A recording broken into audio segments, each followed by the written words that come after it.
जिस मां ने अपनी बेटी को 9 माह तक कोख में रखा और 2.5 साल तक पाल पोस कर बड़ा किया, आज उसी मां ने अपनी मासूम बेटी की आम कटर से गला काटकर हत्या कर दी। इसके बाद उसी आम कटर से अपना हाथ काट लिया। घटना के बाद परिवार सहम गया और इसकी सूचना पुलिस को दी। आरोपी मां मानसिक रूप से कमजोर बताई जा रही है। हम अभी सवेरे घर में बैठे थे, मैं ऑफिस से आया, मैंने कहा ठीक है लंच का टाइम हो रहा है, लंच करके आ जाऊं। मैं आया तो ऐसे बच्चे सब खेल ही रहे थे। मेरे बड़े लड़के की है नातिन, तो वो नातिन गई स्कूल, वो छोटा लड़का है वो आ गया और ये दोनों आ गए। आज मैंने स्कूल नहीं जाने दिया इसे, ये लड़के को, ये इसकी बहन मर गई कि उसका आधार कार्ड बनवाना था। तो मैं वहां पे भी गया पोस्ट ऑफिस, बोले कि आप परसों बनवाना। तो मैं घर आ गया, मैंने कहा चलो परसों बनवा लें, मैंने नाश्ता कर लेते हैं। इसने में ये आई वो नातिनी छोटी, बोली दादू मुझे मोबाइल दो। मैंने मोबाइल दिया, वो सोफे पे बैठ गई मेरे साथ।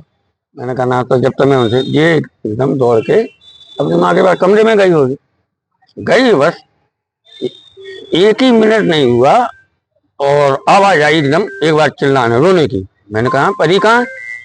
तो बोले देखो वो कमरे में गई होगी। तो मैं दौड़े, मैंने क्या, तो इसकी आवाज आ रही थी ले ले ले। मैंने ये क्या कर रही, दरवाजा खोल दो। अंदर से दरवाजा पूरा बंद था। मैं दोबारा मैं इसमें खोल, नहीं खोला। एक वो सिल नहीं होती मसाला पीसने, वो रखी थी बड़ी, मैंने उठाई, मेरी बड़ी बहू खड़ी थी सामने, उठाई से और खिड़की में दी, तो खिड़की एक तरफ से टूटी भी है, उसे तोड़ी और मैं सीधा अंदर घुसा तो बेड पे वो पड़ी थी। और मैंने कहा तो खून ही खून है, उसका देखा कला, मैंने उसे उठाया और ये वहां नीचे ले करके अपने उसी आम वाले काटने से अपना हाथ काटा इसने 2 बार। मैंने ऐसे छोड़ो, मैंने लड़के सब आ रहा है, मैं ऐसे लेके चलो हॉस्पिटल। उसने गाड़ी उठाई इसे हॉस्पिटल, इसे मैंने उठाया, इसके हाथ में तौलिया वहीं लपेट दी ब्लैक में गए। मैंने कैसे यहीं लेटने दी, सीधे वो ब्लॉक लेके गए। जब तक मैंने एक गाड़ी मंगाई भतीजे से, टाटा सफारी, मैंने कहा जल्दी लेके आओ और इस बहू को भी हॉस्पिटल। जब तक वो छोटा लड़का मेरा हॉस्पिटल से घर आ गया। किससे मारा है? आम काटने वाला नहीं होता, आम का काटने वाला, उससे। पहले अपनी बेटी को फिर खुद? फिर बाद में काटा इसने अपना हाथ ऐसे ऐसे, उसे मार दिया। वैसे क्या कोई परेशान तो रहती थी क्या थी? ये क्या है कि मेरा लड़का खत्म हो गया 3 साल पहले, जब से ये ज्यादा मतलब उसका मानसिक संतुलन बिगड़ गया था। वैसा बिगड़ा हुआ था और ये बार बार कहती थी कि ढूंढ के लाओ मेरे पति को, तुमने भगा दिया। अच्छा। मतलब इसके दिमाग में मानसिक संतुलन बस इतना रहता था। तो ये कभी इसके पापा ने भी आज कहा, इस लड़के के बाप ने कल भी कहा था मुझसे कि वो इनसे बच्चे दूर रखना, इससे रश्मि से। अरे मैंने कहा कब तक रखेंगे भाई, कभी पहुंचे। अब ऐसा थोड़ी है, अब रात हो तो रात में हम ससे सोते थे कि भाई ये कोई बच्चों को, अब ये तो दिन का काम है, बताओ।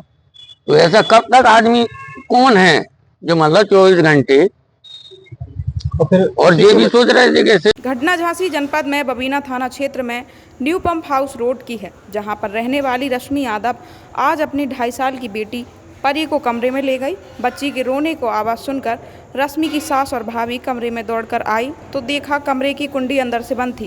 ये कस्बा बबीना क्षेत्र के अंतर्गत आज सुबह लगभग 11-12 बजे के बीच की घटना है। ये 2.5 वर्ष की बच्ची थी, जिसकी हत्या जो है उसकी माँ के द्वारा कर दी गई है।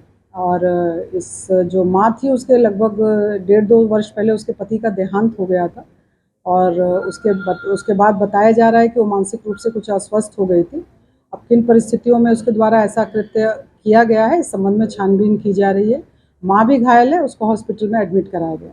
क्या मानसिक रोगी बताई जा रही है? हाँ, मैंने आपसे बताया कि वो बताई जा रही है ऐसा कि उसका मेंटल ट्रीटमेंट चल रहा था और इसलिए इस किन परिस्थितियों में उसने इस तरह की घटना की, इस संबंध में छानबीन करके अग्रिम कार्रवाई की जाएगी। नहीं, अभी कोई प्रार्थना पत्र नहीं आया है। बच्ची की माँ जो अभी हॉस्पिटल में है और शेष विधि कार्रवाई की जाएगी।